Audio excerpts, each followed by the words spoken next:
रूस दुनिया का सबसे बड़ा देश अपनी ब्यूटीनेस और यूनिक कल्चरल ट्रेडिशंस के लिए जाना जाता है।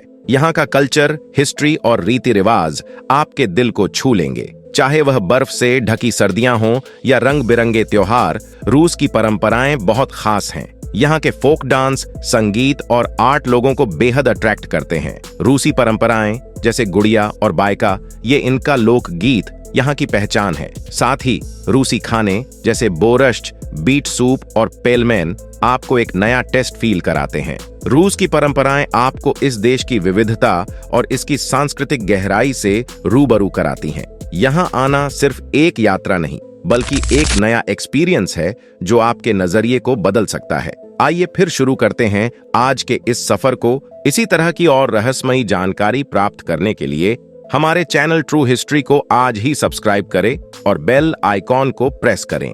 एशिया और यूरोप दोनों कॉन्टिनेंट्स में यह देश आता है। यहाँ पुरुषों के मुकाबले बहुत ज्यादा महिलाएं रहती हैं। यहाँ की महिलाएं देह व्यापार, यानी कि जिसे आज के समय में हम प्रोस्टिट्यूशन कह देते हैं, इसके लिए दुनिया भर में जाती है। इन्हें इंडियन लड़के काफी पसंद आते हैं। यहाँ तक कि अगर किसी इंडियन से पूछा जाएगी वह किस देश की महिला से शादी करना पसंद करेंगे, तो वह इसी देश का नाम बताएंगे। इसकी नेचुरल ब्यूटी और हिस्ट्री इतनी ज्यादा इंटरेस्टिंग है कि करोड़ों सैलानी यहाँ हर साल सिर्फ घूमने आते हैं। इसके अलावा इस देश में एक ऐसी जगह भी है जहाँ के पुरुष अपनी पत्नियों को किसी भी स्ट्रेंजर के साथ रात बिताने की इजाजत खुद देते हैं। दोस्तों, हम बात कर रहे हैं रूस देश के बारे में। रूस दुनिया का सबसे बड़ा देश है। एरिया के अनुसार यह यूरोप के पश्चिम से लेकर एशिया के उत्तर तक फैला हुआ है। 1,71,00,000 स्क्वायर किलोमीटर के एरिया में यह देश फैला हुआ है। यहाँ बहुत से मॉडर्न शहर हैं और कई इलाके ऐसे हैं जिसमें आज भी पुराने रीति रिवाज पर चलने वाले लोग रहते हैं। और एक ऐसा ही गांव है यहाँ पर जिसका नाम है चाकोतका। इस जगह एक बेहद ही अजीब परंपरा निभाई जाती है। जब यहाँ पर कोई पुरुष मेहमान बनकर आता है या कोई पुरुष अजनबी बनकर आता है, तो उसका स्वागत यहाँ कुछ खास तरीके से किया जाता है। गांव के लोग उस अजनबी या मेहमान पुरुष के सामने अपनी अपनी पत्नियों को खड़ा करते हैं और खुद कहते हैं उसे जो भी महिला पसंद है वह उसे रात भर अपने साथ रख सकता है। वह महिला उस अजनबी पुरुष का पूरा ख्याल रखेगी, उसके लिए खाना बनाएगी, बिस्तर लगाएगी, तैयार होगी और उसे एक पत्नी का सुख भी देगी। यह सब इस जगह की परंपरा का एक अहम हिस्सा है। अगर रात बिताने के बाद वह प्रेग्नेंट हो जाती है तो फिर पूरा गांव इसके लिए जश्न मनाता है। इसी तरह की परंपरा अलास्का के भी कई हिस्सों में निभाई जाती है। पति की सहमति से एक अजनबी पुरुष के साथ संबंध बनाना यहाँ पर आम बात है, क्योंकि इनके पूर्वज पहले से ऐसा करते आए हैं। चुकोतका की महिलाएं काफी मेहनती होती हैं, जो घर की सारी जिम्मेदारी खुद उठाती हैं। घर के बाहर के काम तो यह करती ही हैं, साथ ही साथ घर के अंदर के भी सारे काम इन्हें ही करने पड़ते हैं। पति की सहमति से किसी भी अनजान पुरुष के साथ सोने के लिए यह हमेशा तैयार रहती है। अगर कोई अनजान पुरुष गांव की महिला के साथ सोने से मना कर देता है तो उसे यहाँ के लोग अपनी इंसल्ट समझते हैं। उनका मानना होता है कि वह अपनी सबसे प्यारी यानी पत्नी उन्हें सेवा करने के लिए दे रहे हैं और वह अजनबी पुरुष उनकी पत्नी की सेवा लेने को तैयार नहीं है। यह पूरे गांव का अपमान है। इससे वह काफी दुखी हो जाते हैं। इसीलिए कोई मेहमान या अजनबी पुरुष चाहकर भी उनकी पत्नियों के साथ सोने से मना नहीं कर पाता। इस पूरे इलाके में जमा देने वाली सर्दियां पड़ती हैं, जो साल में 8 से 9 महीने तक चलती हैं। इनका जीवन बहुत ही मुश्किलों में बीतता है। फिर भी यह महिलाएं अपने घर की सारी जिम्मेदारी तो उठाती ही हैं, साथ में बच्चों को तब तक ज्यादा ध्यान से पालती हैं जब तक वह 10 साल के ना हो जाए, क्योंकि यहाँ थोड़ी सी भी लापरवाही किसी भी छोटे बच्चे को तुरंत बीमार कर देती है। जहाँ रूस में कई इलाके ऐसे हैं जहाँ बहुत ही कम लोग रहते हैं, अपनी परंपराओं के साथ जीते हैं, तो रूस का बहुत बड़ा हिस्सा अब ऐसे शहरों में रहना पसंद करता है जहाँ सभी चीज मॉडर्न हो। ये है रूस की राजधानी मॉस्को। रूस का दिल बहुत बड़ा है। इस शहर की इमारतें, सड़कें लाजवाब दिखाई देती हैं। इस शहर को दुनिया के सबसे खूबसूरत शहरों में से एक माना जाता है। रूस दुनिया की सबसे बड़ी कंट्री है, लेकिन 1991 में सोवियत संघ टूटने से पहले 19 देश और थे जो रूस का ही हिस्सा हुआ करते थे, जिसमें Armenia, Azerbaijan, Belarus, Ukraine, Georgia, Tajikistan, Uzbekistan जैसे देश थे। साल 1991 में सोवियत संघ टूटा और इन देशों को रूस से आजादी मिली। आज भी रूस इतना बड़ा एरिया कवर करता है कि हमारी धरती का 11% हिस्सा रूस में ही जाता है, जहां जमा देने वाली ठंड पड़ती है, न खत्म होने वाले जंगल दिखाई पड़ते हैं, खूबसूरत पतझड़ का मौसम आता है और गर्मियां तो यहाँ सिर्फ 3 महीने की ही होती हैं, जिन्हें लोग ऐसे बिताते हैं मानो 3 महीने के लिए कोई त्योहार आ गया हो। यहाँ के लोगों को गर्मियां बहुत पसंद होती हैं, क्योंकि गर्मियों में इन्हें भारी भारी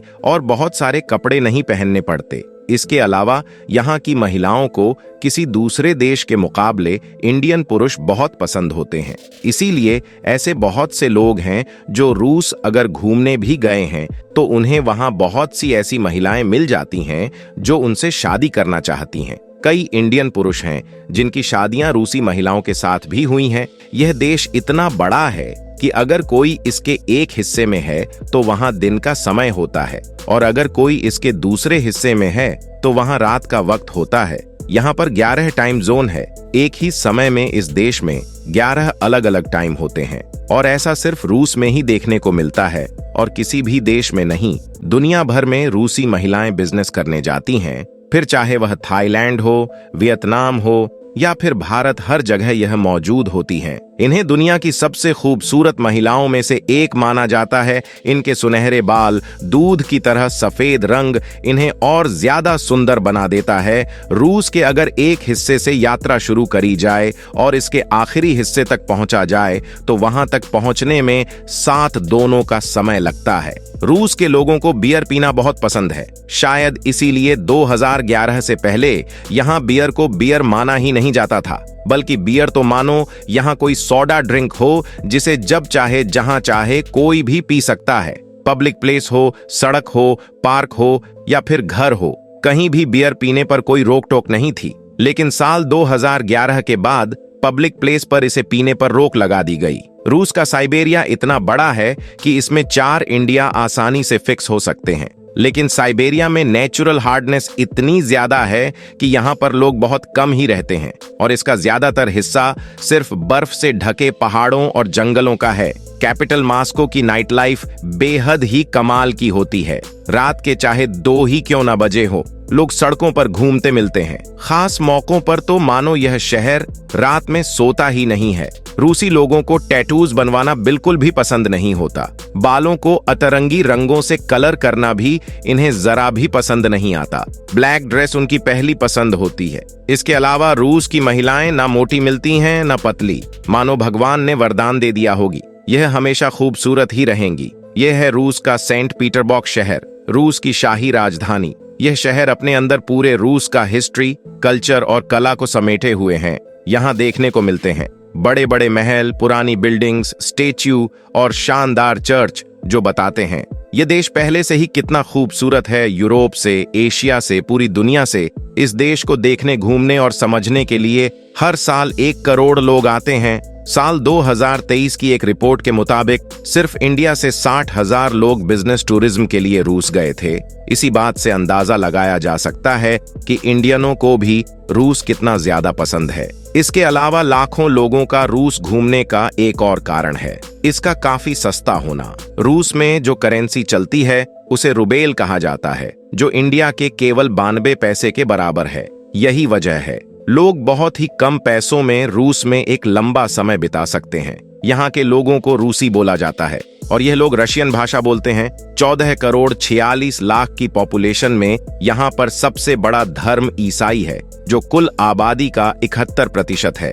जबकि दूसरा बड़ा धर्म रूस में इस्लाम है, जिसकी हिस्सेदारी 15% है। जबकि 15 से 20% लोग ऐसे हैं जो किसी भी धर्म में यकीन नहीं रखते। रूस के लोग बहुत ही शांत स्वभाव और बुद्धिमान माने जाते हैं। जब सोवियत संघ और रूस एक ही थे, तब से अब तक इसने कुल 31 नोबेल प्राइज अपने नाम किए हैं। 1962 में लीव लैंडर ने पीस में नोबेल प्राइज अपने नाम किया था और इसके बाद 1987 में जोसेफ ब्रॉडस्की ने लिटरेचर में यह पुरस्कार हासिल किया था। इतना ही नहीं, रूस ने साल 1957 में पहला सैटेलाइट अंतरिक्ष में भेज दिया था, जो कि स्पुतनिक 1 था। और सिर्फ इसके 4 सालों बाद यानी कि 1961 में रूस स्पेस एजेंसी को सबसे बड़ी कामयाबी मिली थी जब यूरी गगरी ने पहली बार अंतरिक्ष की यात्रा करी और पृथ्वी का चक्कर भी लगाया। ये पहली बार था जब कोई इंसान अंतरिक्ष में गया था और उसने पृथ्वी के चारों तरफ चक्कर लगाए थे।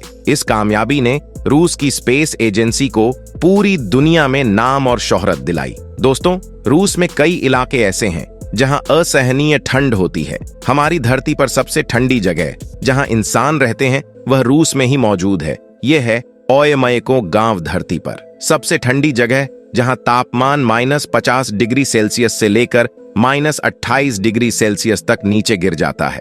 इतने कम तापमान में रहना बहुत ही मुश्किल है। ओयमैकॉन का मतलब ही होता है ठंडे पानी की जगह। यहाँ साल के 10 महीने सिर्फ बर्फ गिरती है। तापमान -50 डिग्री से भी कम रहता है। यह रूस के दूर दराज इलाके में मौजूद है। इतनी ठंड से बचने के लिए यहाँ के लोगों को लगातार काम करते रहना पड़ता है ताकि उनका शरीर गर्म बना रहे। यहाँ की सड़क बर्फ की चादर से ढक जाती है। पेड़ अपना रंग बदलकर सफेद कर लेते हैं। घर की छतों पर सिर्फ बर्फ दिखाई देती है। चारों तरफ बर्फ ही बर्फ। और यह माहौल और ज्यादा मुश्किल तब हो जाता है जब यहाँ हवाएं बहुत तेज चलती हैं जो बेहद ठंडी और बर्फीली होती हैं। गांव के लोग केवल मांस खाते हैं, खास तौर पर मछलियों का और दूसरे जानवरों का, क्योंकि आसपास खेती करने लायक कोई जमीन नहीं है। गांव के लोगों को खास तरह के गर्म कपड़े हमेशा ही पहनकर रहने पड़ते हैं। नाक, कान, सर सब कुछ ढकना पड़ता है ताकि वह ठंड से बच सकें। फिर भी बाहर निकलते ही आंखों की पलकों पर बर्फ जमने लगती है। घरों को गर्म रखने के लिए हमेशा लकड़ी और कोयला जलाया जाता है। घरों में बड़े कमरों की बजाय छोटे कमरे बनाए जाते हैं ताकि उन्हें जल्दी से गर्म किया जा सके। घर की सभी खिड़कियां और दरवाजे अच्छी तरह से बंद करने पड़ते हैं ताकि बर्फ और ठंडी हवा अंदर ना आ सके। गर्म पानी की पाइपलाइन पूरे घर में लगाई जाती है। जिस घर को गर्म रखने में मदद मिलती है। बच्चों के स्कूल का समय बदलता रहता है। मौसम के मुताबिक कभी स्कूल सुबह होता है तो कभी दोपहर में। गांव की सड़कों से बर्फ हटाने का काम लगातार जारी रहता है। यहाँ जीवन जीना बेहद ही मुश्किल है।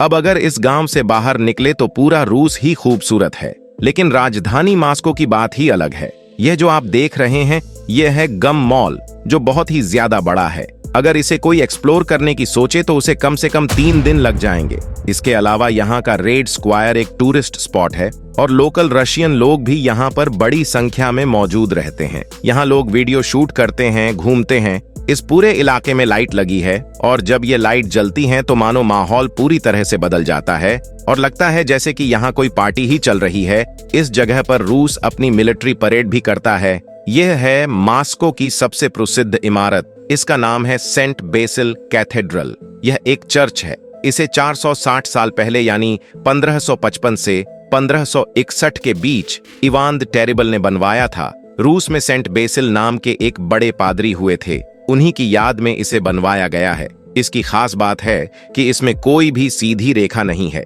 इसके सभी गुंबद अलग अलग शेप और कलर के हैं जो इसे और ज्यादा सुंदर बना देते हैं। रूस में एक अनोखा कानून है कि यहाँ कोई भी अपनी गंदी गाड़ी को जिस पर धूल, मिट्टी, बर्फ या कीचड़ लगी हो उसे सड़क पर नहीं चला सकता। अगर ऐसा कोई करता है तो उसे अच्छा खासा जुर्माना भरना पड़ता है। तभी यहाँ सारी गाड़ियां हमेशा चमचामती रहती हैं।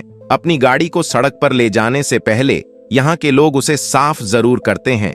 दोस्तों, रूस के लोगों को पेलमैनी खाना बहुत पसंद होता है और यह रूस की नेशनल डिश भी है। इसमें मांस का कीमा बनाकर उसे पास्ता की छोटी छोटी रोटियां में भरकर बनाया जाता है। इसे मक्खन या फिर सूप के साथ खाते हैं। क्योंकि यह काफी बड़ा देश है तो इसके समुद्री किनारे भी काफी लंबे हैं। लगभग 37,000 किलोमीटर से भी ज्यादा रूस की कोस्टलाइन फैली हुई है, जो इस दुनिया की सबसे बड़ी कोस्टलाइन बनाती है, जो जुड़ी हुई है वारंट सागर से, चोकोत्का ओशन से, पैसिफिक महासागर से, जापान सागर से, काले सागर से और कैप्शन सागर से। यहाँ कई सुंदर समंदर के किनारे हैं जहाँ लोग आते हैं, धूप सकते हैं, घंटा समय बिताते हैं। इसमें सूची बीच एक प्रमुख है। इसका साफ पानी, सुनहरी रेत किसी को भी अट्रैक्ट कर सकती है। इसके अलावा जापान सागर के किनारे व्लादिवोस्टोक बीच भी बहुत ही सुंदर है।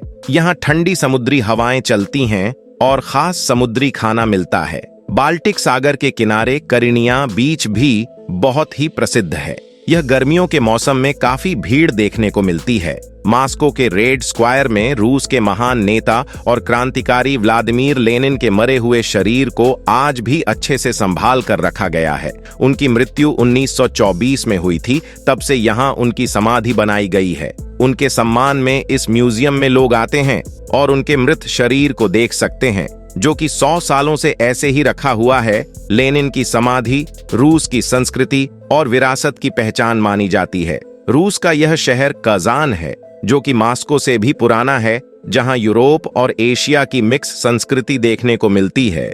इस शहर में मुसलमानों की आबादी ज्यादा है, इसीलिए यहां आपको कई मस्जिदें भी देखने को मिलेगी। साल 2018 में इसी शहर कजान में फीफा वर्ल्ड कप भी आयोजित किया गया था और उस समय इस शहर में भारी संख्या में टूरिस्ट आए थे। दोस्तों, रूस का रेलवे नेटवर्क बहुत ही बड़ा है। इतना बड़ा है कि यहाँ की ट्रांस साइबेरियन रेलवे लाइन दुनिया की सबसे बड़ी रेलवे लाइन है, जो रूस को एशिया और यूरोप तक जोड़ती है। ट्रांस साइबेरियन लाइन 33,000 किलोमीटर लंबी है। रूस के सेंट पीटरबर्ग में कई लोग ऐसे हैं जिनके बाल लाल हैं। उनकी पहचान उनके बालों से होती है। साल 2010 में सभी लाल बाल वाले लोगों ने सेंट पीटरबर्ग में एक त्योहार की शुरुआत करी, जिसे सितंबर के महीने में मनाया जाता है। इस दिन सभी लाल बाल वाले लोग एक साथ सड़कों पर निकलते हैं, संगीत बजाते हैं, नाचते हैं और अपनी यूनिटी दिखाते हैं, फोटो खिंचवाते हैं। सेंट पीटरबर्ग में यह त्योहार काफी ज्यादा प्रसिद्ध है। पूरी दुनिया से लाल बाल वाले लोग इस खास त्योहार में शामिल होने आते हैं। रूस का आधिकारिक नाम रशियन फेडरेशन है। इसके पश्चिम में नॉर्वे फैला रूस है, उत्तर पश्चिम में फिनलैंड है, बाल्टिक सागर के किनारे एस्टोनिया देश है, दक्षिण में लातविया है, जबकि दक्षिणी सीमा पर यूक्रेन, कजाकिस्तान, चीन, मंगोलिया और उत्तर कोरिया जैसे देश हैं। वहीं रूस की पूर्वी सीमा पर जापान देश है। आपको जानकर हैरानी होगी कि रूस ने 1867 में अपना एक बहुत बड़ा राज्य अलास्का, जिसका 67 लाख स्क्वायर किलोमीटर से भी ज्यादा है, उसे सिर्फ $7.2 मिलियन में अमेरिका को बेच दिया था, क्योंकि वहां कोई नहीं रहता था। सिर्फ समंदर, बर्फ और बर्फ के पहाड़ थे। अगर आज अलास्का रूस का हिस्सा होता तो रूस का क्षेत्रफल और ज्यादा बड़ा होता। विश्व का सबसे बड़ा देश रूस आंशिक रूप से पूर्वी यूरोप में और आंशिक रूप से उत्तरी एशिया में स्थित है। रूस की सीमा 14 देशों अजरबैजान, बेलारूस, चीन, एस्टोनिया, फिनलैंड, जॉर्जिया, कजाकिस्तान, उत्तर Korea, Latvia, Lithuania, Mongolia, Norway, Poland और यूक्रेन से लगती है। यह जापान, स्वीडन, तुर्की और संयुक्त राज्य अमेरिका के साथ समुद्री सीमाएं भी साझा करता है। रूस एक संघीय गणराज्य है और अगर थ्योरी की बात हो तो यह एक मल्टी पार्टी लोकतंत्र है, जिसमें राष्ट्रपति राज्य का प्रमुख होता है और प्रधानमंत्री सरकार का मुखिया होता है। रूस के राष्ट्रपति रूसी सशस्त्र बलों के सर्वोच्च कमांडर इन चीफ भी होते हैं। रूस द्विसदस्यीय संघीय विधानसभा के सिस्टम से चलता है, जिसमें स्टेट ड्यूमा और फेडरेशन काउंसिल शामिल हैं। इस संसद की अध्यक्षता फेडरेशन काउंसिल के अध्यक्ष करते हैं। बात अगर रूस की अर्थव्यवस्था की हो तो रूसी अर्थव्यवस्था अपर मिडिल इनकम पर आधारित अर्थव्यवस्था है। यूएसएसआर के पतन के बाद 1990 के दशक में बाजार सुधार कारकों ने रूस के ज्यादातर क्षेत्रों जैसे उद्योग और कृषि का निजीकरण कर दिया। रूस की अर्थव्यवस्था तेल, गैस, कीमती धातुओं, कृषि और हथियारों के निर्यात पर आधारित है। देश मुख्य रूप से ऊर्जा से प्राप्त होने वाले राजस्व पर निर्भर करता है। ऊर्जा रूस के निर्यात का 65% और उसके कुल राजस्व का 25% बनाती है। रूसी सरकार तेल और गैस उद्योगों को नियंत्रित करती है। रूसी सशस्त्र बलों के पास परमाणु हथियारों का दुनिया का सबसे बड़ा भंडार है। इसके पास बैलिस्टिक मिसाइल पनडुब्बियों का दूसरा सबसे बड़ा बेड़ा है। दूसरा सबसे शक्तिशाली वायुसेना और नौसेना का बेड़ा है। रूस दुनिया में चौथा नंबर पर सबसे अधिक सैन्य खर्च करता है। 2020 में रूस ने सैन्य बल पर $61.7 बिलियन खर्च किया। रूसी रक्षा मंत्रालय के अनुसार रूस की सेना में आधुनिक हथियारों की हिस्सेदारी 71.2% है। तो दोस्तों, अगर आपको रूस की हमारी यह वीडियो पसंद आई और इन्फॉर्मेशन अच्छी लगी तो इस वीडियो को एक लाइक दें, शेयर करें और चैनल को सब्सक्राइब कर बेल आइकन जरूर दबाएं ताकि आने वाली नई वीडियो की अपडेट आपको मिले। तब तक के लिए नमस्कार, अपना ख्याल रखें।